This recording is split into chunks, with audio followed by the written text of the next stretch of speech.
Dans un monde où la technologie domine nos vies, une simple lettre égarée va changer le destin de deux âmes solitaires. Naomi, serveuse dévouée à son frère, et Daniel, milliardaire reclus, vont découvrir que parfois, les plus belles rencontres naissent des erreurs les plus fortuites. Avant de commencer cette histoire, commentez ci-dessous d'où vous nous regardez.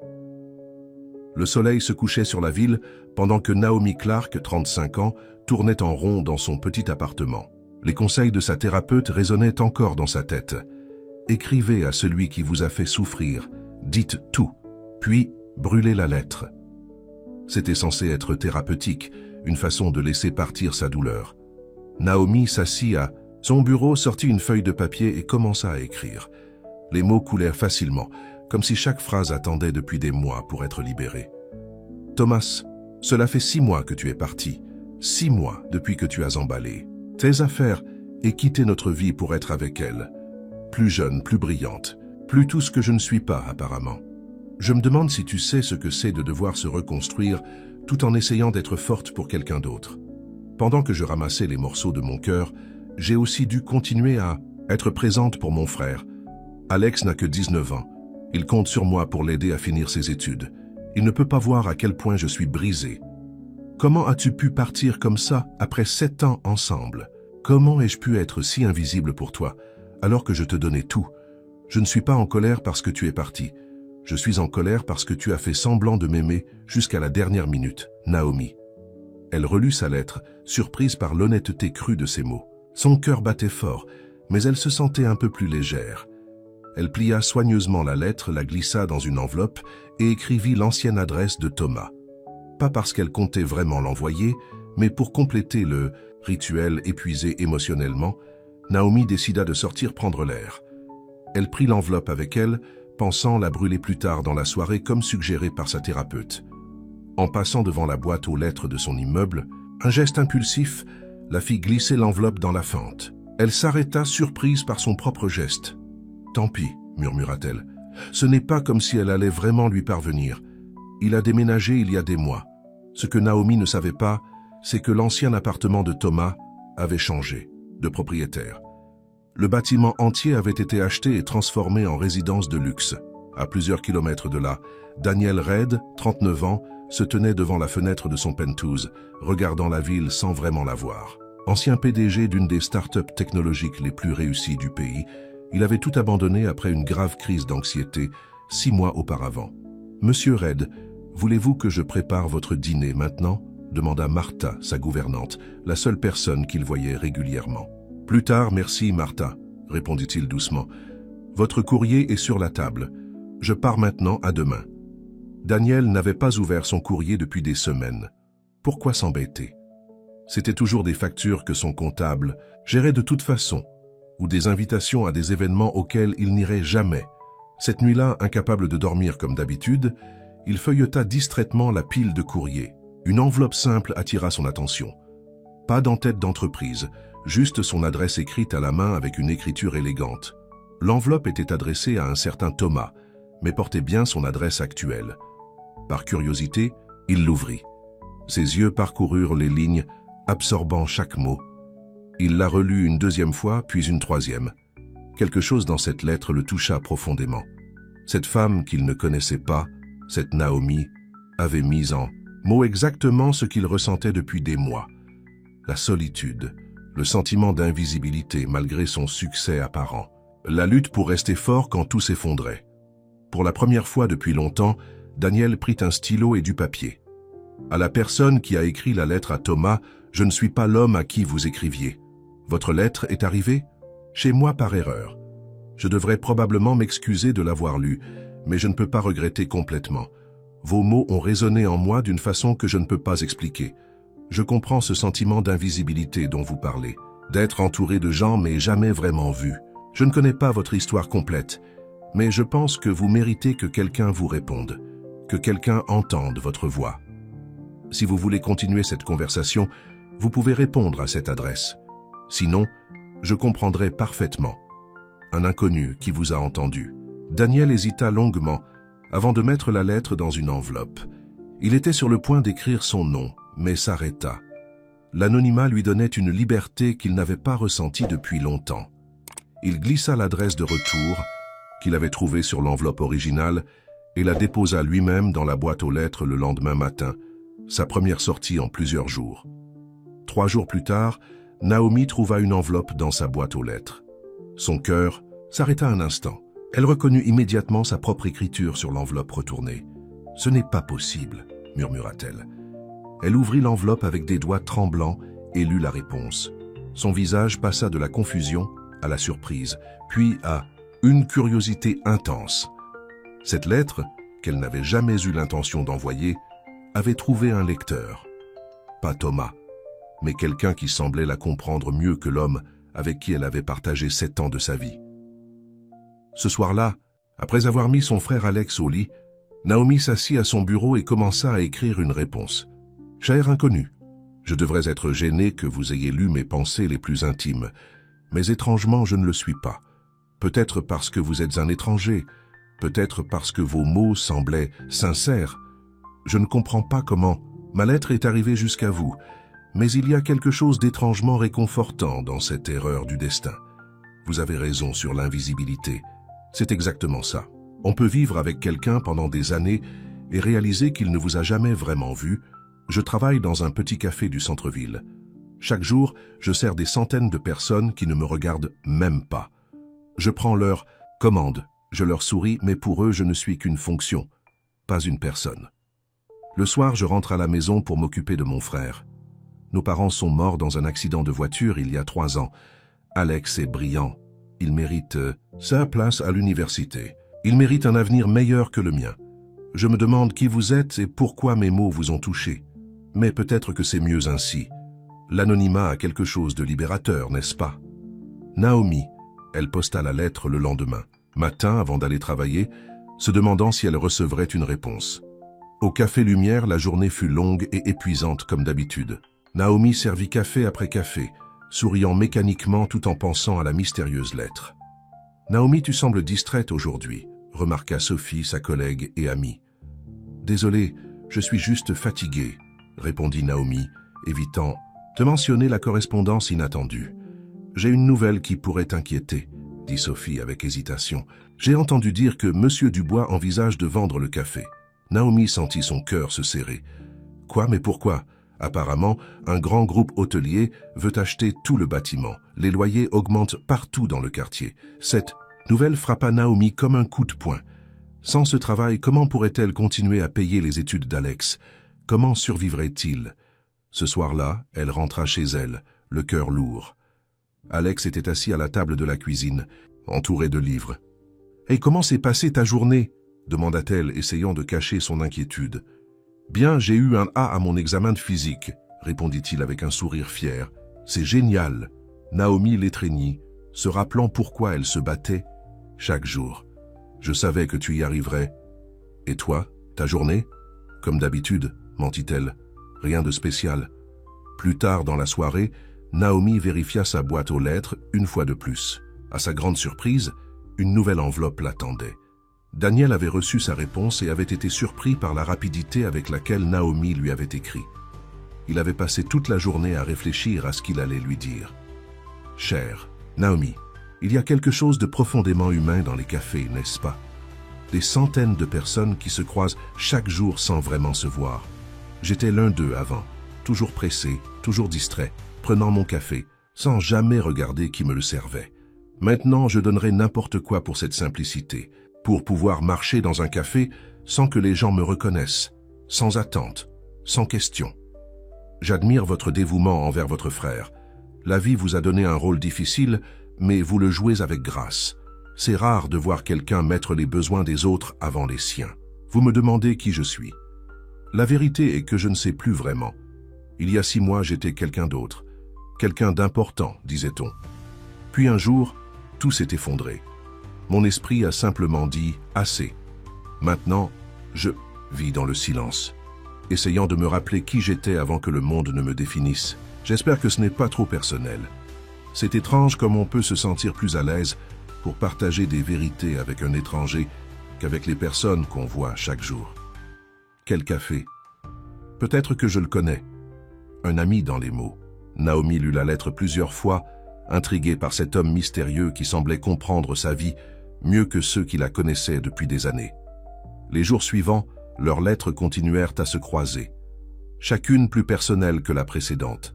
Naomi partagea sa passion secrète pour la poésie, envoyant même quelques-uns de ses poèmes qu'elle n'avait jamais montrés à personne. Daniel lui raconta ses luttes avec l'anxiété, la pression d'être toujours parfait, toujours en contrôle. Ni l'un ni l'autre ne révéla son nom complet ou sa situation exacte, préférant cette connexion pure, basée uniquement sur leurs mots et leurs sentiments. Un matin, Daniel se réveilla avec une idée folle. Il voulait voir Naomi, pas pour se présenter, juste pour l'apercevoir. Elle avait mentionné qu'elle travaillait au Café Lumière. Il connaissait cet endroit. Il y allait souvent avant sa crise. Ce jour-là, pour la première fois en 6 mois, Daniel s'habilla soigneusement, mit des lunettes de soleil et une casquette pour ne pas être reconnu et sortit de son penthouse avec un objectif précis. Le Café Lumière était animé comme d'habitude. Daniel s'assit à une table dans le coin observant les serveuses. Il ne savait pas à quoi ressemblait Naomi, mais il espérait la reconnaître d'une façon ou d'une autre. « Bonjour, que puis-je vous servir ?» demanda une jeune femme aux cheveux bruns attachés en queue de cheval. Daniel leva les yeux et sentit son cœur s'arrêter. Sur son badge était écrit « Naomi ». « Un café noir, s'il vous plaît », répondit-il, baissant rapidement les yeux pour éviter qu'elle ne voie son trouble. « Tout de suite », dit-elle avec un sourire poli avant de s'éloigner. Daniel l'observa discrètement pendant qu'elle travaillait. Elle était belle, mais pas d'une beauté conventionnelle. C'était quelque chose dans sa façon de bouger, dans la gentillesse qu'elle montrait aux clients réguliers, dans la patience qu'elle avait avec une vieille dame indécise. Il comprit pourquoi Thomas n'avait pas su voir sa valeur. Des hommes comme lui ne voyaient que la surface, jamais la profondeur. Quand Naomi revint avec son café, leurs doigts se frôlèrent légèrement. Daniel sentit une étincelle qu'il n'avait pas ressentie depuis des années. « Merci », murmura-t-il, avec plaisir. « Passez une bonne journée », répondit-elle avec ce même sourire poli qu'elle offrait à tous les clients. Daniel resta plus longtemps que nécessaire, savourant chaque minute à l'observer dans son environnement. Elle ne savait pas qui il était. Elle le servait comme n'importe quel client, et c'était exactement ce dont il avait besoin. Cette nuit-là, il écrivit une nouvelle lettre, différente des autres. « Chère Naomi, je pense que je commencerai à reconnaître votre voix dans une foule. Est-ce étrange de dire ça alors que nous ne nous sommes jamais rencontrés? Je commence à attendre vos lettres comme on attend l'air pour respirer. Vos mots me donnent quelque chose que je croyais avoir perdu, l'espoir. Je me demande si vous ressentez cette connexion aussi. Cette étrange familiarité entre deux étrangers, un ami qui attend vos mots. » Naomi reçut cette lettre après une journée particulièrement difficile. Monsieur Dubois avait confirmé la rumeur. Le café allait être vendu dans les 3 mois. Tous les employés perdraient leur emploi. En rentrant chez elle, elle trouva également une lettre de l'université d'Alex, rappelant que les frais du prochain semestre devaient être payés dans les 6 semaines. Assise sur son lit, tenant la lettre de son mystérieux correspondant, Naomi sentit des larmes couler sur ses joues. Comment pourrait-elle se permettre d'espérer, de rêver, quand tout autour d'elle s'effondrait? Pourtant, elle prit un stylo et commença à écrire, comme si ces lettres étaient devenues son seul lien avec la santé mentale. « Cher ami, oui, je ressens cette connexion aussi. C'est à la fois terrifiant et merveilleux. Mais je me demande si le moment est mal choisi. J'ai appris aujourd'hui que je vais perdre mon emploi dans 3 mois. Le café va être vendu. Les frais universitaires de mon frère arrivent bientôt. Je ne sais pas comment nous allons survivre. Peut-être que l'amour, si c'est ce que c'est, devrait venir avec un bon timing. Je ne suis pas sûr de pouvoir me permettre d'espérer en ce moment. Naomi. » Elle posta la lettre le lendemain matin, se sentant coupable d'avoir partagé ses problèmes financiers. Mais c'était la vérité, et jusqu'à présent leurs lettres avaient toujours été honnêtes. Daniel reçut sa lettre et sentit son cœur se serrer en lisant ses difficultés. Pour la première fois depuis des mois, il pensa à sa fortune, encore intacte malgré son retrait des affaires. Il pourrait résoudre tous les problèmes de Naomi d'un simple virement, mais ce n'était pas ce dont elle avait besoin, et ce n'était certainement pas ce qu'il voulait lui offrir. Il voulait, lui, offrir quelque chose de bien plus précieux, la preuve qu'elle était vue, entendue, appréciée pour qui elle était vraiment. Daniel prit une décision. Il sortit la première lettre de Naomi, celle adressée à Thomas qu'il avait soigneusement conservée. Il la fit encadrer dans un cadre simple mais élégant. À l'arrière du cadre, il glissa une note. « Gardez ceci, la preuve que vos mots ont trouvé quelqu'un. Quand vous serez prête à entendre ma voix, je serai au café en face du vôtre, chaque jeudi à 16h. Pas de pression, juste une possibilité. » Il ajouta l'adresse de son entreprise, pour qu'elle puisse vérifier qui il était si elle le souhaitait. Le paquet fut livré chez Naomi le lendemain. Quand elle l'ouvrit et vit sa première lettre encadrée, son cœur bondit dans sa poitrine. Puis elle lut la note et resta figée, partagée entre l'excitation et la peur. Jeudi arriva rapidement. À 16h, Naomi se tenait à la fenêtre du Café Lumière, regardant le café de l'autre côté de la rue. Elle tenait fermement la note dans sa main. De l'autre côté, Daniel était assis à une table près de la fenêtre, attendant, espérant. Naomi prit une profonde respiration. C'était maintenant ou jamais. Naomi traversa la rue d'un pas hésitant, serrant toujours la note dans sa main. Chaque pas semblait plus difficile que le précédent. Que dirait-elle à cet homme qu'elle connaissait si intimement par ses lettres, mais dont elle ignorait même le visage? Elle s'arrêta devant la porte du café, prenant une profonde respiration. Par la fenêtre, elle pouvait voir plusieurs clients. Mais lequel était-il? Son mystérieux correspondant n'avait donné aucun indice sur son apparence. De l'autre côté de la vitre, Daniel l'aperçut.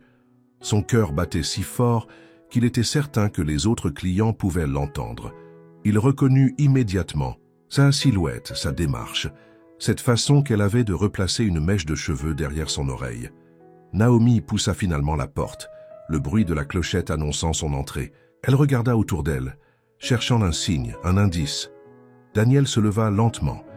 Il portait un simple jean et une chemise bleue, tenue bien différente des costumes impeccables dans lesquels les magazines financiers le photographiaient autrefois. Leurs regards se croisèrent enfin. Un moment de reconnaissance silencieuse passa entre eux. « Naomi » dit-il doucement, sa voix à peine plus forte qu'un murmure. « C'est vous » répondit-elle, surprise de constater qu'elle le reconnaissait aussi. L'homme qui était venu au café Lumière quelques jours plus tôt. « Vous étiez déjà venu me voir ?» Daniel sourit, un peu gêné. « Je voulais juste vous apercevoir, sans me présenter. C'était peut-être inapproprié. »« Non, » dit-elle en s'approchant de sa table. « Je comprends. Je l'aurais probablement fait aussi. » Il lui indiqua la chaise en face de lui. « Voulez-vous vous asseoir ?» Naomi hésita un instant, puis s'assit. Un silence s'installa entre eux, étrangement confortable malgré la situation inhabituelle. « C'est étrange, » dit-elle finalement. « J'ai l'impression de vous connaître depuis toujours, mais en même temps, vous êtes un parfait étranger. Je ressens exactement la même chose, » avoua Daniel. « Vos lettres, elles m'ont touché d'une façon que je ne peux pas expliquer. J'ai apporté quelque chose, » dit Naomi, en sortant une enveloppe de son sac. « Ma dernière lettre. Je l'ai écrite hier soir, mais je ne l'ai pas envoyée. Je pensais vous la donner en personne. » Daniel prit l'enveloppe, leurs doigts se frôlant légèrement. « Je peux la lire maintenant ?» Elle hocha la tête, soudain nerveuse. Dans cette lettre, elle avait été plus honnête que jamais. Daniel ouvrit l'enveloppe et commença à lire en silence. « Cher ami, demain je vais peut-être vous rencontrer. Cette pensée me terrifie et m'exalte à la fois.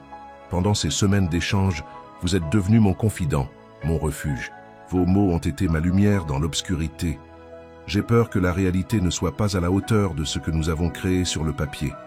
J'ai peur que vous soyez déçus en me voyant. J'ai peur de perdre cette connexion spéciale que nous avons construite. Mais malgré toutes ces peurs, je veux vous rencontrer. Je veux entendre votre voix, voir votre sourire. Je veux savoir si ce que nous ressentons peut exister au-delà des mots écrits. Quoi qu'il arrive demain, sachez que vos lettres m'ont sauvé à un moment où je croyais que personne ne pouvait me voir. Avec espoir, Naomi. » Daniel releva les yeux, visiblement ému. « Je ressens la même chose, Naomi. Exactement la même chose. » Ils commandèrent des cafés et commencèrent à parler, d'abord maladroitement, puis avec une aisance grandissante. Les heures passèrent, sans qu'ils s'en rendent compte. « Vous ne m'avez toujours pas dit votre nom », réalisa soudain Naomi. Daniel hésita. C'était le moment qu'il redoutait. Une fois son identité révélée, tout changerait. Daniel. Daniel Red. Naomi le regarda confuse. Red, comme Red Technologies? Il acquiesça, lentement. Oui, j'étais le PDG jusqu'à il y a 6 mois. Oh, fut tout ce qu'elle put dire. Red Technologies était l'une des plus grandes entreprises du pays. Daniel Red était connu comme un génie de la technologie, un milliardaire dont la disparition soudaine avait fait les gros titres. Je comprends si cela change votre perception de moi, dit-il doucement. Beaucoup de gens ne voient que le nom, la fortune, le statut. Non, l'interrompit Naomi en posant sa main sur la sienne. Je vous connais par vos lettres, pas par les magazines. C'est juste surprenant. Daniel sourit, soulagé. Je n'ai pas été complètement honnête dans mes lettres. Je ne vous ai pas dit à quel point votre café est menacé. Le groupe qui veut acheter le bâtiment, c'est une filiale de mon ancienne entreprise. Naomi retira sa main choquée. Quoi, vous le saviez et vous ne m'avez rien dit? Je viens de l'apprendre, expliqua rapidement Daniel. Quand vous avez mentionné la vente du café, j'ai fait quelques recherches. Mon ancien associé, Victor Marchand, est derrière tout ça. Il dirige l'entreprise depuis mon départ. Et qu'est-ce que ça change pour moi? Demanda Naomi, soudain méfiante. Vous pourriez empêcher la vente? Daniel soupira. Ce n'est pas si simple. J'ai démissionné de mon poste, mais je possède encore une grande partie des actions. Je pourrais peut-être exercer une influence, mais Victor est déterminé. Je vois, dit Naomi, la déception évidente dans sa voix. Je suppose que je ne devrais pas être surprise. Les choses comme ça n'arrivent pas aux gens comme moi. Naomi, ce n'est pas... Je dois y aller, l'interrompit-elle en se levant. Mon frère m'attend pour le dîner. Attendez, dit Daniel en se levant à son tour. Puis-je vous revoir? Naomi hésita puis hocha la tête. Même heure, même endroit, jeudi prochain? J'y serai, promit Daniel. Naomi rentra chez elle, l'esprit en ébullition. Daniel Red, l'homme qui lui avait écrit ces lettres magnifiques, était l'un des hommes les plus riches et influents du pays. Et il était lié, même indirectement, à la possible perte de son emploi. À l'appartement, Alex l'attendait avec impatience. « Où étais-tu? J'ai failli commander une pizza. »« Désolé, j'étais avec un ami, » répondit-elle distraitement. « Un ami ?» Alex haussa un sourcil surpris. « C'est nouveau. » Naomi commença à préparer le dîner, évitant le regard curieux de son frère. « Comment s'est passée ta journée? »« Bien, j'ai reçu une lettre de l'université aujourd'hui, » dit-il en sortant une enveloppe de sa poche. « Ils disent qu'il y a un problème avec mon inscription pour le prochain semestre. » Naomi prit la lettre, son cœur se serrant. Elle savait exactement quel était le problème. Elle n'avait pas encore payé les frais, et le délai approchait dangereusement. « Ne t'inquiète pas, dit-elle avec un sourire forcé. Je m'en occuperai demain. » Cette nuit-là, allongée dans son lit, Naomi ne pouvait s'empêcher de penser à Daniel, à sa sincérité, à la connexion qu'elle avait ressentie, mais aussi à l'énorme gouffre social et financier qui les séparait. Pendant ce temps, Daniel était retourné à son penthouse, plus vivant qu'il ne l'avait été depuis des mois. Rencontrer Naomi en personne avait dépassé toutes ses espérances. Elle était authentique, gentille, exactement comme dans ses lettres. Il savait qu'il devait faire quelque chose à propos du café, non pas parce qu'il voulait impressionner Naomi, mais parce que c'était la bonne chose à faire. Le lendemain, matin, il fit quelque chose qu'il n'avait pas fait depuis sa démission. Il mit un costume, prit sa voiture et se rendit au siège de Red Technologies. Son arrivée causa un émoi considérable. Les employés le regardaient avec surprise et confusion. Beaucoup pensaient qu'il ne reviendrait jamais. « Monsieur Red », s'exclama sa ancienne assistante Claire en le voyant. « Nous ne vous attendions pas. »« Bonjour Claire, dit-il avec un sourire. Victor est-il disponible? Je vais vérifier immédiatement, répondit-elle en décrochant son téléphone. Quelques minutes plus tard, Daniel était assis dans le bureau de Victor Marchand, son ancien ami, et maintenant PDG par intérim de Red Technologies. « Daniel !» s'exclama Victor avec un sourire qui n'atteignait pas ses yeux. « Quelle surprise! Tu as l'air reposé. »« Victor, » répondit Daniel froidement, « j'ai entendu parler de ton projet immobilier dans le centre-ville, le quartier du Café Lumière. » Victor haussa un sourcil. « Je ne savais pas que tu t'intéressais encore aux affaires de l'entreprise. Oui, c'est un excellent investissement. Nous allons transformer ces vieux bâtiments en un complexe moderne. »« Je veux que tu abandonnes ce projet, » dit Daniel directement. Victor rit. « Pardon? Tu débarques après 6 mois d'absence et tu penses pouvoir donner des ordres?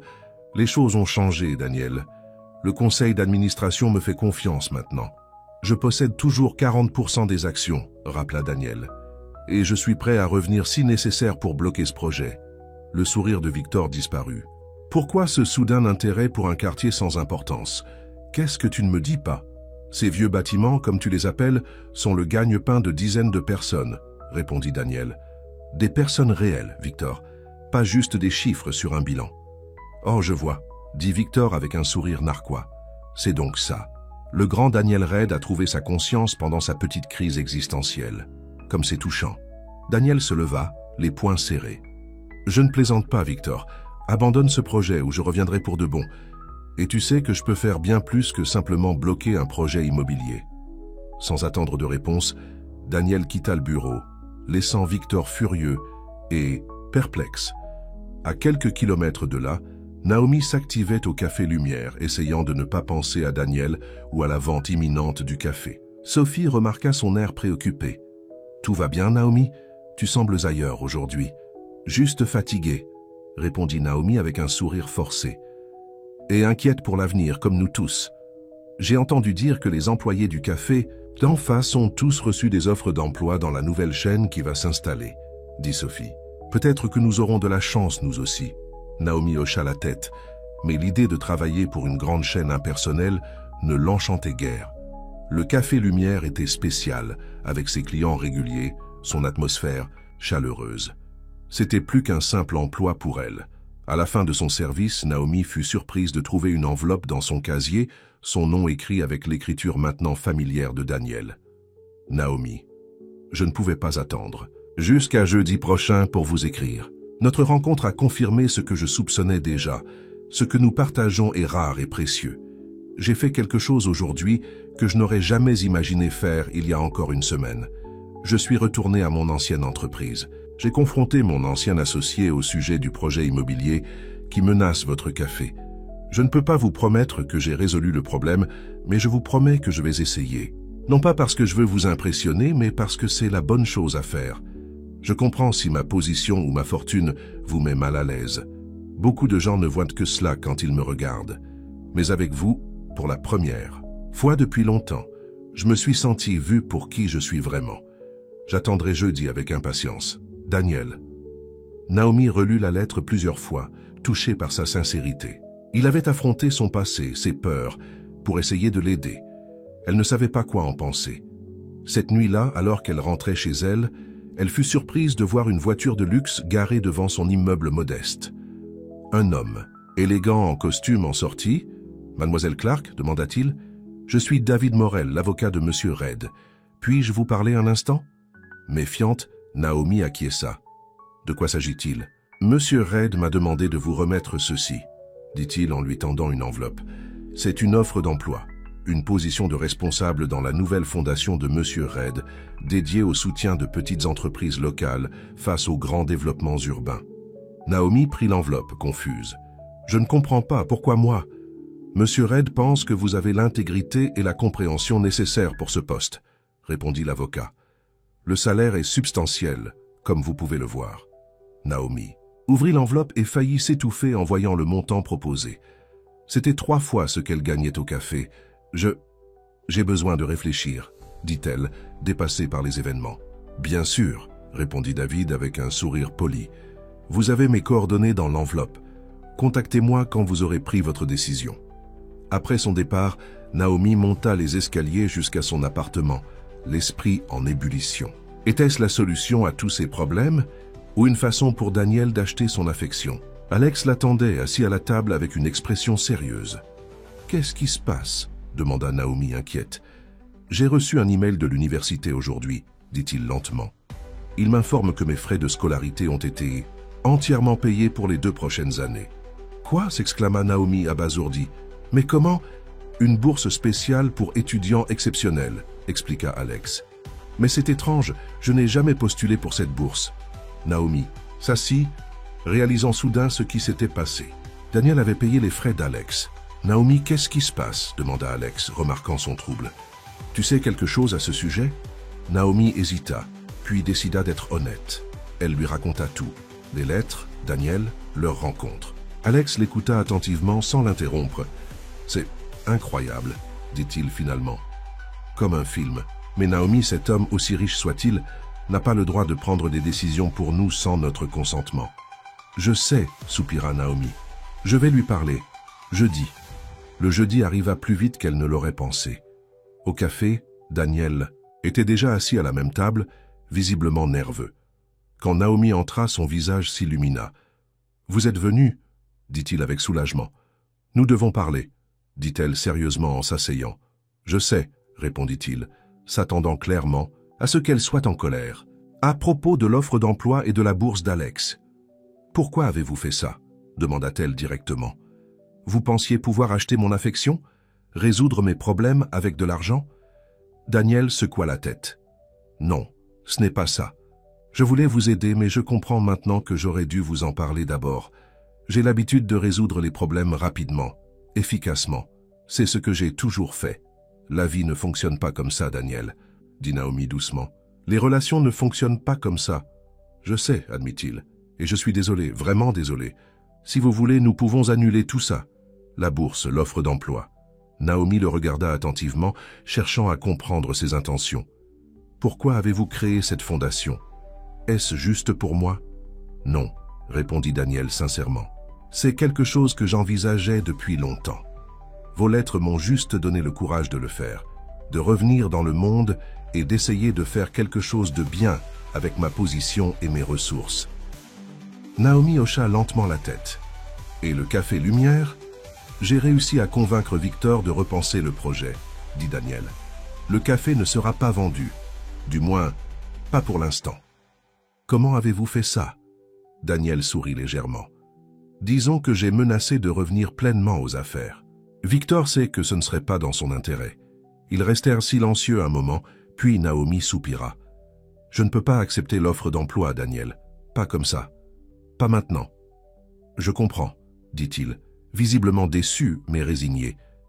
Et pour Alex, je vous remercie, mais nous ne pouvons pas accepter non plus. Daniel acquiesça. Je respecte votre décision, mais l'offre reste valable pour vous deux, quand vous serez prêts. Naomi sourit légèrement. Vous êtes persistant. Seulement pour ce qui compte vraiment, répondit-il en la regardant droit dans les yeux. Leur conversation se poursuivit, plus détendue cette fois. Ils parlèrent de leurs rêves, de leurs peurs, de tout ce qu'ils avaient partagé dans leurs lettres et plus encore. À la fin de la soirée, Daniel prit la main de Naomi. « Je ne veux pas que notre histoire se termine ici, Naomi. Je sais que nos vies sont différentes, que nous venons de mondes opposés, mais ce que nous avons trouvé à travers ces lettres, c'est réel, du moins pour moi. Pour moi aussi, admit Naomi doucement. Mais nous devons y aller lentement, nous connaître vraiment dans le monde réel. Tout le temps que vous voudrez, promit Daniel. Ils se séparèrent avec la promesse de se revoir bientôt, non plus comme des étrangers liés par des lettres, mais comme deux personnes apprenant à se connaître, avec leurs forces et leurs faiblesses. Ce que ni l'un ni l'autre ne savaient, c'est que leur histoire avait attiré l'attention.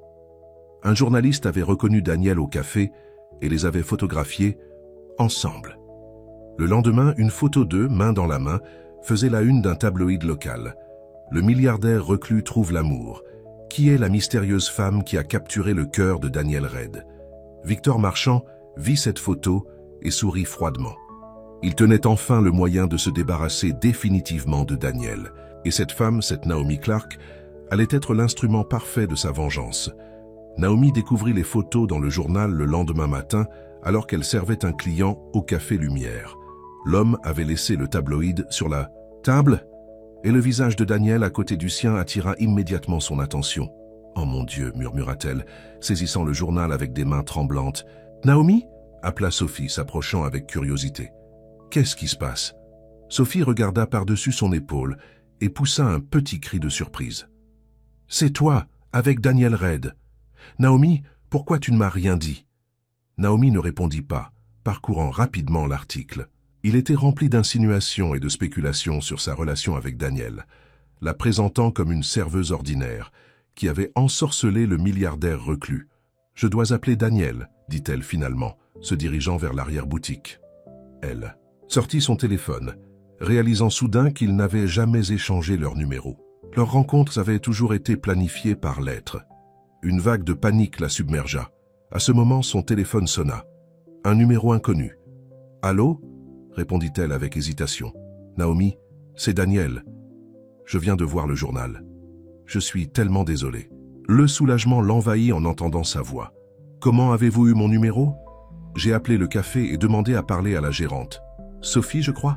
Elle me l'a donné immédiatement quand j'ai mentionné mon nom. Naomi soupira. Bien sûr qu'elle l'a fait. Êtes-vous très en colère? Demanda Daniel prudemment. Je ne sais pas ce que je suis, admit Naomi. Choquée certainement. Je n'étais pas préparé à ce genre d'attention. Je comprends. Votre vie privée a été violée à cause de moi. Je suis vraiment désolé. Il y eut un silence, puis Daniel reprit. Puis-je venir vous voir? Pas au café, évidemment, il y a probablement des photographes qui attendent maintenant. Naomi réfléchit un instant. Je termine mon service à 15 heures. Nous pourrions nous retrouver au parc près de chez moi. Il y a rarement beaucoup de monde en semaine. J'y serai. Promis. Daniel. Quand Naomi revint dans la salle principale du café, tous les yeux étaient fixés sur elle. Les clients murmuraient en la montrant du doigt, et M. Dubois, le propriétaire, l'attendait avec une expression indéchiffrable. « Naomi, dans mon bureau, s'il vous plaît » dit-il sèchement. Elle le suivit, s'attendant au pire. « Alors » commença-t-il une fois la porte fermée.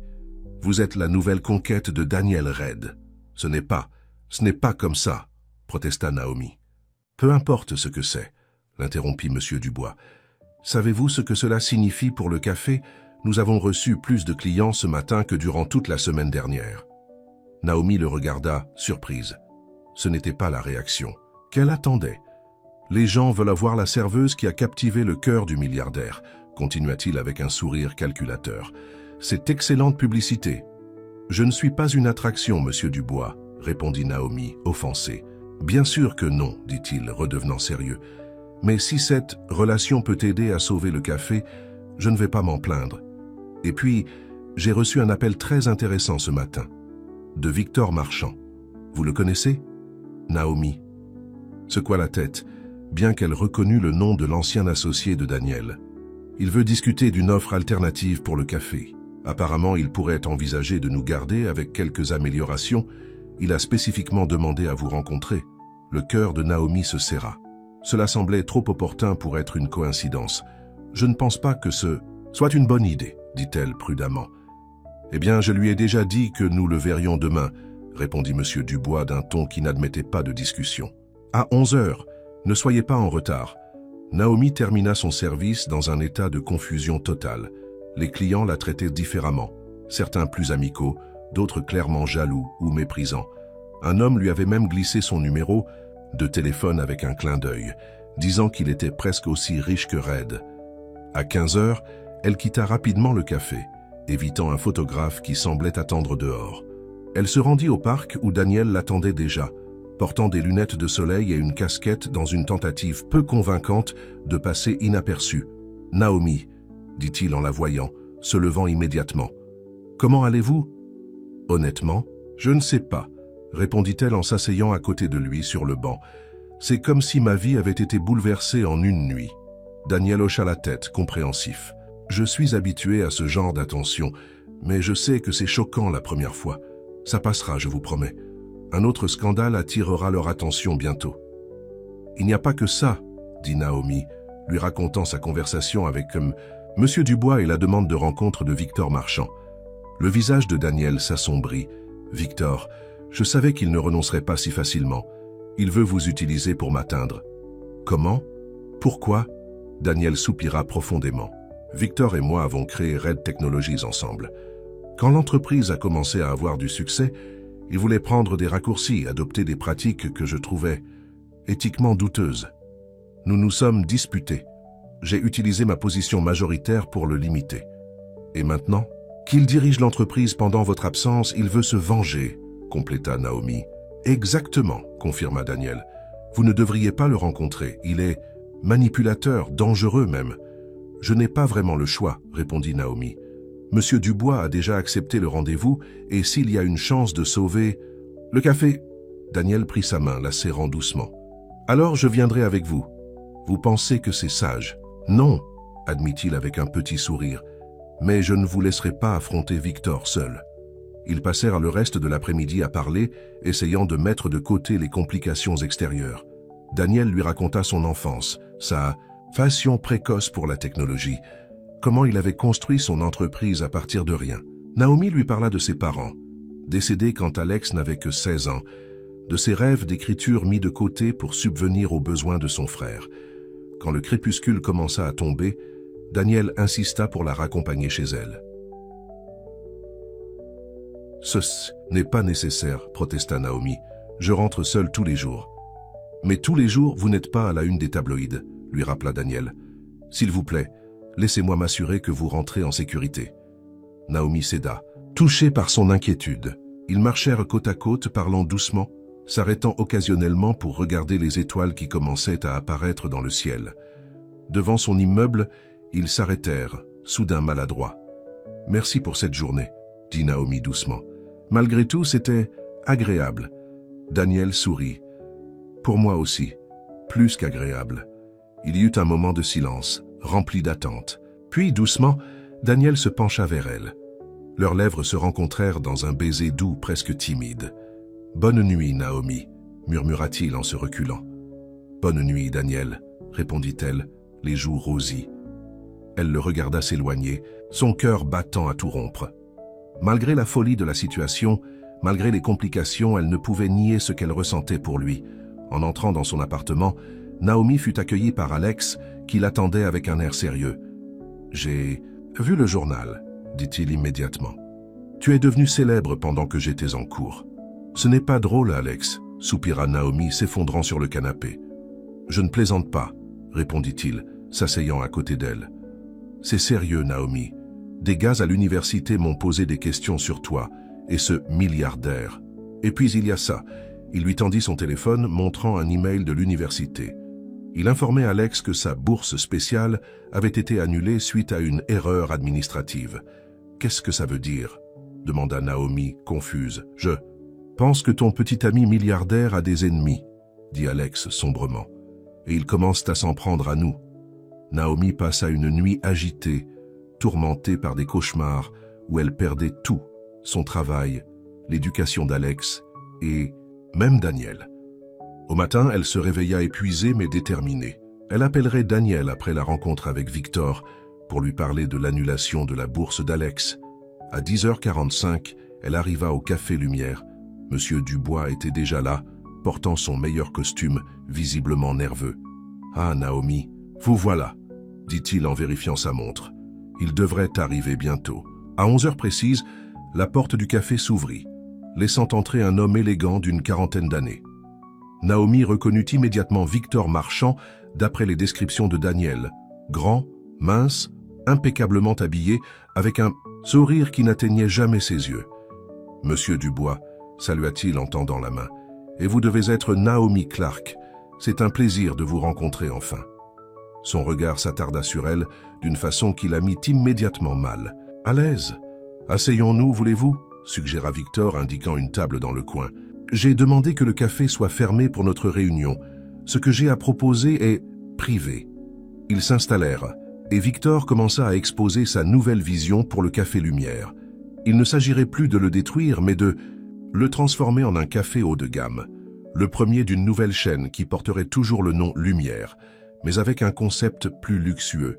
« Nous garderions tout le personnel, bien sûr, » assura-t-il avec un sourire à Naomi, avec des augmentations substantielles, particulièrement pour vous, mademoiselle Clark. « Pourquoi particulièrement moi ?» demanda Naomi directement. Victor sourit, se penchant légèrement vers elle. « Parce que vous avez visiblement un talent spécial. Captiver l'attention de Daniel Red n'est pas chose facile.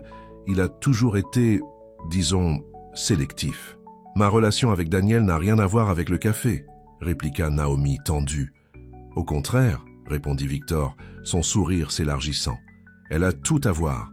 Voyez-vous, Daniel a utilisé son influence pour bloquer notre projet initial. Très noble de sa part, n'est-ce pas? Protéger le gagne-pain de sa nouvelle amie. » Monsieur Dubois regardait l'échange avec confusion.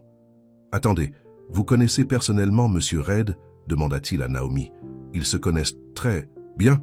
intervint Victor avant qu'elle ne puisse répondre. « Mais ce n'est pas important pour notre discussion.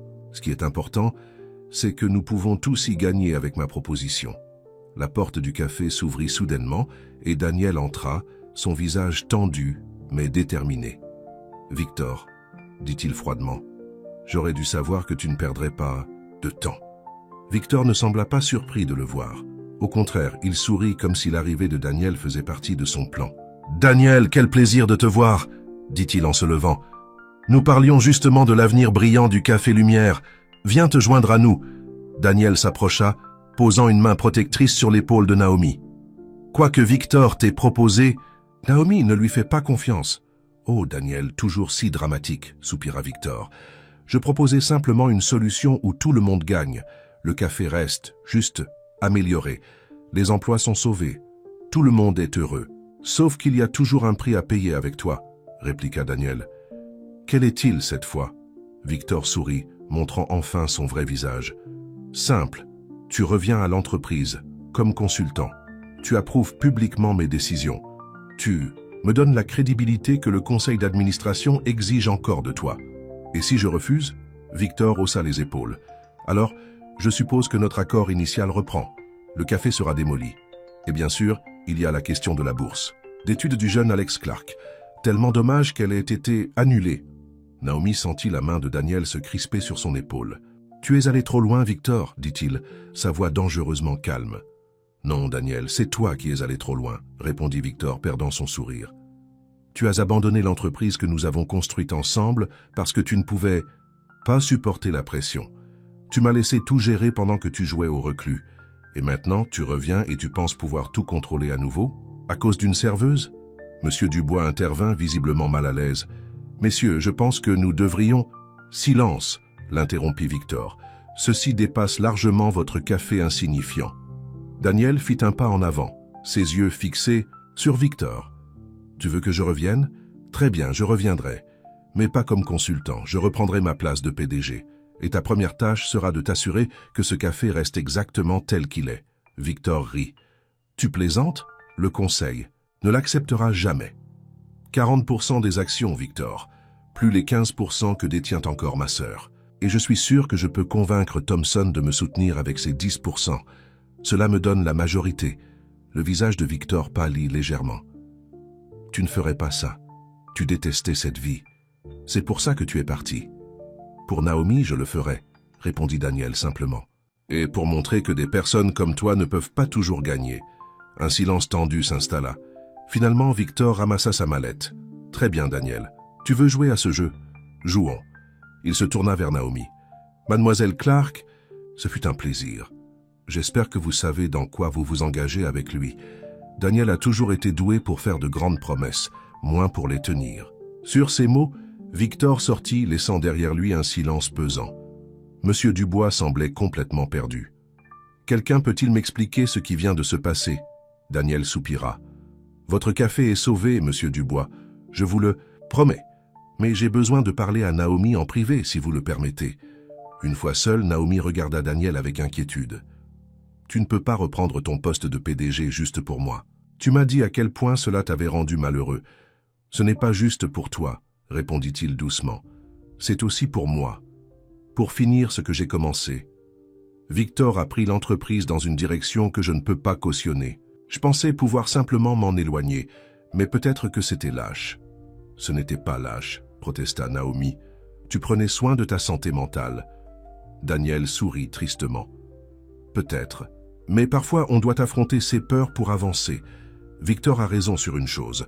J'ai abandonné mes responsabilités. »« Alors qu'allons-nous faire maintenant ?» demanda Naomi, prenant ses mains dans les siennes. « D'abord, je vais régler cette histoire de bourse pour Alex. Ensuite, je vais commencer à contacter les membres du conseil d'administration. Et puis, il hésita, cherchant ses mots. Je me demandais si tu accepterais de dîner avec moi ce soir. Un vrai rendez-vous, pas juste une rencontre dans un café. » Naomi sourit, touchée par sa nervosité soudaine. « J'adorerais ça. » Ce soir-là, Daniel envoya une voiture pour chercher Naomi. Le chauffeur la conduisit non pas à un restaurant comme elle s'y attendait, mais au penthouse de Daniel. Quand l'ascenseur s'ouvrit directement dans l'appartement, Naomi resta bouche bée. L'espace était immense, avec des baies vitrées offrant une vue panoramique sur la ville. Mais contrairement à ce qu'elle avait imaginé, ce n'était pas froid ou impersonnel. Des livres remplissaient les étagères, des plantes vertes adoucissaient, À l'atmosphère et sur les murs, des photos en noir et blanc capturaient des scènes de vie ordinaire. « J'espère que ça ne te dérange pas », dit Daniel, apparaissant dans l'entrée. « J'ai pensé que nous serions plus tranquilles ici qu'au restaurant. Les photographes nous auraient probablement suivis. »« C'est parfait », répondit Naomi sincèrement. Daniel lui fit visiter l'appartement, montrant avec une fierté particulière sa bibliothèque impressionnante. Puis, ils dînèrent sur la terrasse, sous les étoiles, avec la ville qui s'étendait à leurs pieds. « C'est comme vivre dans un autre monde », commenta Naomi en regardant les lumières de la ville. « C'est vrai », admit Daniel. « Pendant longtemps, j'ai vécu détaché de la réalité que connaissent la plupart des gens. C'est une des raisons pour lesquelles j'ai fait ma crise, je pense. J'avais perdu contact avec ce qui compte vraiment. Et maintenant, Daniel la regarda intensément. Maintenant, je sais ce qui compte. Qui compte ? Après le dîner, ils s'installèrent sur le canapé. Daniel hésita, puis sortit une enveloppe de sa poche. « J'ai écrit une lettre, » dit-il doucement. « Une dernière lettre. Je voulais te la donner en personne. » Naomi prit l'enveloppe, l'ouvrant avec soin. Elle commença à lire « Ma chère Naomi, quand ta première lettre est arrivée chez moi par erreur, j'étais au plus bas. J'avais tout, argent, succès, pouvoir, et pourtant je n'avais rien. J'étais vide. Tes mots m'ont touché d'une façon que je ne peux toujours pas expliquer. Ils m'ont rappelé ce que c'est que d'être humain, de ressentir, de se connecter avec quelqu'un. Je sais que ces derniers jours ont été chaotiques. Je sais que ma vie, mon monde, apporte des complications que tu n'as pas demandées. Et je comprendrais si tu décidais que tout cela est trop. Mais je voulais que tu saches ceci. Tu m'as sauvé, Naomi. Pas en m'aimant, pas encore, bien que j'espère que cela viendra avec le temps, mais en me voyant. Vraiment moi, pas le milliardaire, pas le génie de la technologie. Juste Daniel. Quoi que tu décides, je te serai éternellement reconnaissant pour cela. Avec tout mon cœur, Daniel. Naomi releva les yeux, des larmes coulant sur ses joues. Sans un mot, elle se pencha vers lui et l'embrassa, y mettant tout ce qu'elle ne savait pas encore exprimer avec des mots. Plus tard, cette nuit-là, alors que Daniel dormait paisiblement à côté d'elle, Naomi regarda par la fenêtre, contemplant la ville endormie. Sa vie avait changé de façon inimaginable en quelques semaines. Des lettres écrites à un ex-petit ami avaient amené à cet homme extraordinaire, à ce sentiment qui grandissait dans son cœur. Elle savait que ce ne serait pas facile. Victor ne renoncerait pas facilement. Le monde de Daniel, avec ses richesses et sa notoriété, resterait toujours un peu étranger pour elle. Il y aurait des obstacles, des ajustements, peut-être même des sacrifices. Mais pour la première fois depuis longtemps, Naomi n'avait pas peur de l'avenir. Elle avait trouvé quelque chose de rare et précieux, quelqu'un qui la voyait vraiment, qui l'entendait, qui l'appréciait pour qui elle était. Elle se rallongea doucement, se blottissant contre Daniel. Il murmura son nom dans son sommeil, l'attirant plus près. Naomi ferma les yeux, savourant ce moment de paix avant la tempête qu'elle savait inévitable. Car à quelques kilomètres de là, dans son bureau au sommet de la tour Red Technologies, Victor Marchand travaillait tard, préparant sa contre-attaque. Sur son écran s'affichait un dossier intitulé Naomi Clark, contenant des informations que même Daniel ignorait. Victor sourit froidement. « Profite de ton bonheur tant que tu le peux, Daniel, » murmura-t-il. « Il ne durera pas. » Le lendemain, matin, Naomi se réveilla dans les bras de Daniel, encore étonnée de se retrouver dans ce luxueux penthouse. Elle observa son visage paisible pendant quelques instants, touchée par la vulnérabilité qu'il montrait dans son sommeil. Son téléphone vibra sur la table de nuit. C'était un message d'Alex. « Appelle-moi dès que possible. Urgent. » Inquiète, Naomi se glissa hors du lit, essayant de ne pas réveiller Daniel. Elle s'éloigna vers la terrasse et appela son frère. « Alex, qu'est-ce qui se passe? Où es-tu » demanda-t-il immédiatement. « Tu n'es pas rentré hier soir. »« Je suis chez Daniel, » répondit-elle un peu gênée. « Qu'est-ce qui est si urgent? Il y a un homme qui est venu à l'appartement ce matin, » expliqua Alex, sa voix tendue. « Il a dit qu'il était journaliste. Il m'a posé plein de questions sur notre passé, sur papa et maman. » Naomi sentit son sang se glacer. « Qu'est-ce que tu lui as dit? »« Rien. Je lui ai dit de partir. Mais Naomi, il savait des choses sur papa. » Le père de Naomi et Alex avaient été impliqués dans un scandale financier peu avant sa mort. Accusé de détournement de fonds, il n'avait jamais pu prouver son innocence avant l'accident qui avait coûté la vie à leurs parents. « Il va revenir, » continua Alex. « Il a dit qu'il avait une proposition pour nous. »« N'écoute rien de ce qu'il dit, » ordonna Naomi. « Je rentre tout de suite. » Elle raccrocha, le cœur battant la chamade. Quand elle se retourna, Daniel se tenait dans l'encadrement de la porte-fenêtre, l'air inquiet. « Tout va bien ?» demanda-t-il. « Je dois rentrer, » répondit Naomi précipitamment. « C'est Alex, il y a un problème. » Elle lui expliqua rapidement la situation, hésitant quand elle arriva à la partie concernant son père. « Il y a quelque chose que je ne t'ai pas dit, » admit-elle finalement. « Mon père, avant sa mort, il était comptable chez Merton Finance. Il a été accusé d'avoir détourné des fonds. 1 million d'euros a disparu. Tout le monde pensait qu'il l'avait volé. » Daniel s'assit à côté d'elle, attentif. « Et ce n'était pas le cas ?»« Non !» s'exclama Naomi avec conviction. « Il nous a juré qu'il était innocent, qu'il avait été piégé, mais il est mort avant de pouvoir le prouver. Le scandale nous a suivis, Alex et moi. C'est pour ça que j'ai dû abandonner mes études. Personne ne voulait embaucher la fille de James Clark. » Daniel réfléchit un instant. « Merton Finance, c'était une filiale de Greystone Investments, n'est-ce pas ?» Naomi acquiesça surprise. « Oui, comment le sais-tu ?»« Greystone a été racheté par Red Technology il y a 4 ans, » expliqua Daniel. Victor a supervisé l'acquisition. Leurs regards se croisèrent, la même pensée traversant leurs esprits. « Victor, » murmura Naomi, « tu crois qu'il pourrait avoir un lien avec ce qui est arrivé à mon père ?»« Je ne sais pas, » répondit Daniel honnêtement.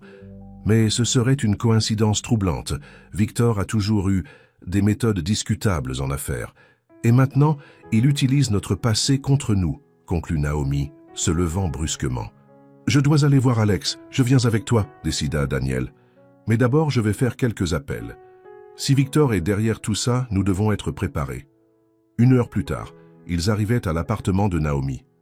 Alex les attendait, nerveux et agité. « Le journaliste est revenu, » annonça-t-il, dès qu'ils entrèrent. Il a laissé ça. Il leur tendit une grande enveloppe brune. Naomi l'ouvrit avec appréhension. À l'intérieur, il y avait des photocopies de documents financiers, des rapports de police et une note. Ces informations seront publiées demain, à moins que Mademoiselle Clark ne convainque Daniel Red de renoncer à ses actions dans Red Technology. Pour discuter des termes, appelez ce numéro avant 17 h aujourd'hui. Daniel examina les documents, son visage s'assombrissant. « Ce sont des faux, » déclara-t-il finalement. « De bons faux, mais des faux quand même. Ils ont modifié ces documents pour faire croire que ton père a non seulement volé l'argent, mais qu'il l'a investi dans des entreprises illégales. »« Qui ferait une chose pareille ?» s'exclama Alex, indigné. « Victor Marchand, » répondit Daniel, la mâchoire serrée. « Il est temps que je règle ce problème une bonne fois pour toutes. » Il prit son téléphone et composa un numéro. « Claire, c'est Daniel Red. J'ai besoin que vous convoquiez une réunion d'urgence du conseil d'administration. Aujourd'hui, 14 h, et contactez notre équipe juridique. Dites-leur de se préparer pour une longue journée. » Après avoir raccroché, il se tourna vers Naomi et Alex. « Je dois y aller, mais je vous promets que ce n'est pas fini. Victor ne s'en sortira pas cette fois. »« Je viens avec toi, » déclara Naomi fermement. Daniel hésita. « Ce sera intense. Victor ne reculera devant rien. »« Raison de plus pour que je sois là, » insista-t-elle. « C'est aussi mon combat maintenant. » Daniel acquiesça, admirant sa détermination. « D'accord, Alex, tu devrais venir aussi. C'est l'héritage de ton père qui est en jeu. » À 14 h précises, ils entraient dans la salle de conférence au sommet de la tour Raid Technologies.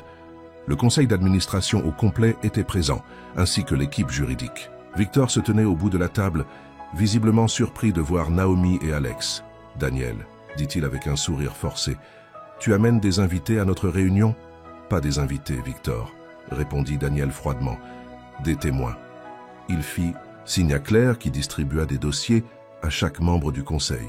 Ce que vous avez devant vous est la preuve que Victor Marchand a non seulement mal géré l'entreprise pendant mon absence, mais qu'il a également utilisé nos ressources pour mener des vendettas personnels. Victor se leva brusquement. « C'est ridicule. Le conseil ne va pas écouter ces accusations sans fondement. »« Sans fondement ?» répéta Daniel, faisant signe à un homme en costume d'entrée. « Permettez-moi de vous présenter Stephen Williams, ancien directeur financier de Merton Finance. Monsieur Williams a quelque chose d'intéressant à nous dire concernant le scandale James Clark. » L'homme s'avança, nerveux mais déterminé. Il y a 7 ans, j'ai été contraint par Victor Marchand de falsifier des documents pour faire accuser James Clark de détournement de fonds. Monsieur Clark avait découvert des irrégularités dans nos comptes, des irrégularités qui menaient directement à Monsieur Marchand. Des murmures choqués parcoururent la salle. Victor pâlit visiblement. « C'est absurde !» protesta-t-il faiblement. « Vous n'avez aucune preuve. » Au contraire, intervint l'avocat de Daniel. Monsieur Williams a conservé les documents originaux ainsi que les enregistrements de ses conversations avec vous, Monsieur Marchand. De plus, notre équipe a retracé le million d'euros prétendument volé par Monsieur Clark. L'argent a été transféré sur un compte au Caïman, dont vous êtes le bénéficiaire. Le visage de Victor se décomposa. Il regarda autour de lui, cherchant un soutien parmi les membres du conseil, mais ne trouvant que des regards accusateurs. « Vous ne comprenez pas, tenta-t-il désespérément. J'ai sauvé cette entreprise pendant l'absence de Daniel. J'ai pris les décisions difficiles qu'il était trop faible pour prendre, comme détruire la vie d'un homme innocent, intervint Naomi, incapable de se contenir plus longtemps. Comme poursuivre sa famille même après sa mort? Victor la regarda avec mépris. Vous ne savez rien des affaires, mademoiselle Clark. Parfois, des sacrifices sont nécessaires. Le seul sacrifice nécessaire aujourd'hui est le vôtre, Victor, déclara le président du conseil, se levant gravement. Je pense que nous en avons assez entendu. Le conseil va se retirer pour délibérer, mais je peux déjà vous dire que votre avenir dans cette entreprise est très compromis. 2 heures plus tard, la décision était prise. Victor Marchand était démis de ses fonctions avec effet immédiat. Une enquête criminelle serait ouverte concernant ses malversations. Et Daniel Reid reprendrait temporairement la direction de l'entreprise, le temps de trouver un successeur adéquat. En sortant de la salle de conférence, Naomi, Daniel et Alex furent rejoints par Stephen Williams. « Je suis tellement désolé pour ce qui est arrivé à votre père », dit-il à Naomi et Alex, les larmes aux yeux. « J'ai vécu avec cette culpabilité pendant 7 ans. Je sais que ça ne ramènera pas vos parents, mais j'espère que cela vous apportera un peu de paix. Merci d'avoir eu le courage de parler aujourd'hui, répondit Naomi doucement. Notre père peut enfin reposer en paix. De retour à l'appartement de Daniel, ils célébrèrent leur victoire avec un dîner simple. L'atmosphère était étrange, un mélange de soulagement, de tristesse pour le passé et d'incertitude pour l'avenir. « Qu'est-ce que tu vas faire? Maintenant ?» demanda Naomi à Daniel alors qu'ils se retrouvaient seuls sur la terrasse. « Tu vas vraiment reprendre la direction de l'entreprise ?» Daniel soupira. « Temporairement, juste le temps de remettre les choses en ordre. Mais j'ai d'autres projets pour l'avenir. »« Quels projets ?» Il sourit mystérieusement. « Tu te souviens de cette fondation dont je t'avais parlé? Celle qui aiderait les petites entreprises face aux grands développements urbains? Je veux la créer vraiment. Et j'espère toujours que tu accepteras d'en faire partie. » Naomi le regarda surprise. « Tu étais sérieux à ce sujet ?»« Complètement, confirma-t-il. Je n'ai jamais été plus sérieux de ma vie. Naomi, ces dernières semaines ont tout changé pour moi. Avant toi, j'étais perdu. Tes lettres, ta présence, m'ont rappelé pourquoi je faisais tout ça au départ. Pas pour l'argent ou le pouvoir, mais pour faire une différence. » Il prit ses mains dans les siennes, la regardant intensément. « Je t'aime, Naomi. Je sais que c'est rapide, que nos vies sont compliquées. Mais je n'ai jamais été aussi sûr de quelque chose. » Naomi sentit des larmes monter à ses yeux.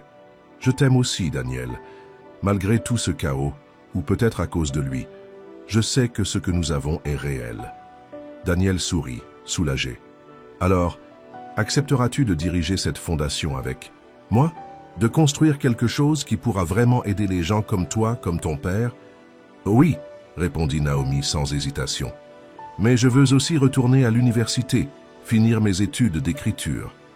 Je veux honorer les sacrifices de mes parents, montrer à Alex qu'il n'est jamais trop tard pour suivre ses rêves. Nous pouvons faire tout ça, promit Daniel, ensemble. » 6 mois plus tard, le Café Lumière était toujours là, mais transformé. Sous la direction de M. Dubois et avec le soutien financier de la Fondation RED, il était devenu un espace communautaire où les artistes locaux pouvaient exposer, où des ateliers d'écriture étaient organisés et où Naomi présentait parfois ses propres textes. Un soir, alors que le café fermait ses portes après une lecture de poésie particulièrement réussie, Daniel retrouva Naomi dans la petite arrière-salle qui servait désormais de bureau. Comment te sens-tu, futur diplômé? Demanda-t-il en l'embrassant tendrement. Naomi sourit, fatiguée mais heureuse. Reprendre ses études tout en aidant à diriger la fondation n'était pas facile, mais chaque jour apportait son lot de satisfaction. Épuisée, mais comblée, répondit-elle sincèrement. Alex a eu une excellente nouvelle aujourd'hui. Il a été accepté pour son master à l'étranger. C'est formidable, s'exclama Daniel. Nous devrions fêter ça. J'ai aussi quelque chose à fêter, dit Naomi, soudain nerveuse. Mon premier recueil de poèmes va être publié. La maison d'édition vient de confirmer. Daniel l'a pris dans ses bras, fou de joie. Je suis tellement fier de toi. Tu vois, je te l'avais dit que tes poèmes étaient magnifiques. Naomi rougit, sous le compliment. C'est en partie grâce à toi. Sans tes encouragements, je n'aurais jamais osé les soumettre. Non, répliqua fermement Daniel. C'est ton talent, ta persévérance. J'ai juste eu la chance d'être là pour le voir. Ils sortirent du café main dans la main, marchant dans les rues animées du centre-ville. Leur vie avait trouvé un nouvel équilibre.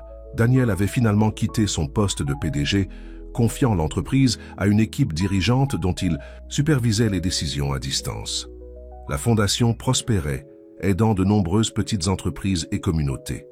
Et leur relation, née de lettres accidentelles, s'était transformée en un amour profond et durable. « J'ai quelque chose pour toi », dit Daniel en s'arrêtant soudain. Il sortit une enveloppe de sa poche. Pas une enveloppe ordinaire, mais celle qui avait contenu la toute première lettre de Naomi, celle adressée à Thomas, mais qui avait trouvé son chemin vers Daniel. « Je l'ai gardée », expliqua-t-il doucement, « pour me rappeler comment tout a commencé, comment le destin a parfois des plans étranges, mais parfaits pour nous. » Naomi prit l'enveloppe émue. À l'intérieur, il y avait une petite clé. « Qu'est-ce que c'est » demanda-t-elle confuse. Daniel sourit mystérieusement. « La clé de notre nouvelle maison, pas mon penthouse, un vrai foyer, avec un jardin pour que tu puisses écrire dehors quand il fait beau, avec des chambres pour les visites d'Alex, avec une bibliothèque assez grande pour tous nos livres combinés. » Les yeux de Naomi s'emplirent de larmes. « Tu as acheté une maison pour nous ?»« Pour notre avenir, » corrigea-t-il doucement. « Si tu le veux. » Pour toute réponse, Naomi l'embrassa passionnément au milieu de la rue, sans se soucier des passants qui souriaient en les voyant. Cette nuit-là, dans l'appartement de Naomi qu'elle s'apprêtait à quitter, elle sortit une boîte de sous son lit. Elle contenait toutes les lettres que Daniel et elle avaient échangées, soigneusement conservées, témoins silencieux de leur histoire. En les relisant une dernière fois, Naomi sourit en pensant au chemin parcouru. De cette première lettre écrite dans la douleur, adressée à un homme qui l'avait blessée, était né un amour plus profond et sincère qu'elle n'aurait jamais imaginé. Elle prit un stylo et une feuille de papier et commença à écrire une nouvelle lettre. « Mon cher Daniel, alors que nous nous apprêtons à commencer ce nouveau chapitre ensemble, je voulais mettre des mots sur ce que je ressens. Tu as transformé une erreur postale en l'histoire d'amour la plus inattendue et merveilleuse. Tu m'as montré qu'on peut trouver de la lumière dans les moments les plus sombres, que deux personnes de mondes différents peuvent se comprendre parfaitement, et que parfois la vie nous envoie exactement ce dont nous avons besoin quand nous nous y attendons le moins. Je ne sais pas ce que l'avenir nous réserve, mais je sais que tant que nous avons nos mots, nos lettres, notre amour, nous pourrons affronter n'importe quelle tempête. Merci d'avoir lu ma lettre ce jour-là. Merci d'avoir répondu. Merci d'être entré dans ma vie et de l'avoir rendue plus belle que je n'aurais jamais osé rêver. À notre histoire qui ne fait que commencer. Avec tout mon amour, Naomi. » Elle glissa la lettre dans une enveloppe et la posa sur la table de nuit. Demain, quand ils emménageraient dans leur nouvelle maison, ce serait la première chose qu'elle donnerait à Daniel. Dehors, la ville s'endormait lentement, mais dans le cœur de Naomi, une nouvelle journée se levait déjà, pleine de promesses, d'amour et de mots encore à écrire. Dans les archives de Red Technologies, le dossier de James Clark avait été officiellement clos, son nom réhabilité. Dans les bureaux de la fondation Red, des projets de revitalisation urbaine respectueuse prenaient forme. Au Café Lumière, une plaque discrète avait été installée, racontant l'histoire de deux personnes que des lettres avaient réunies. Et dans un tiroir du bureau de Daniel, soigneusement préservé dans un cadre, se trouvait toujours cette première lettre, celle qui n'était jamais arrivée à destination, mais qui avait trouvé exactement la personne qui devait la lire. Parfois, les erreurs les plus fortuites mènent aux plus belles destinées. Parfois, les mots écrits dans la douleur ouvrent la porte à une joie inattendue. Et parfois, une simple lettre peut changer toute une vie. Comme Naomi aimait l'écrire dans la dédicace de son recueil de poèmes, aux lettres perdues qui trouvent leur chemin et aux cœurs ouverts qui savent les lire. Fin.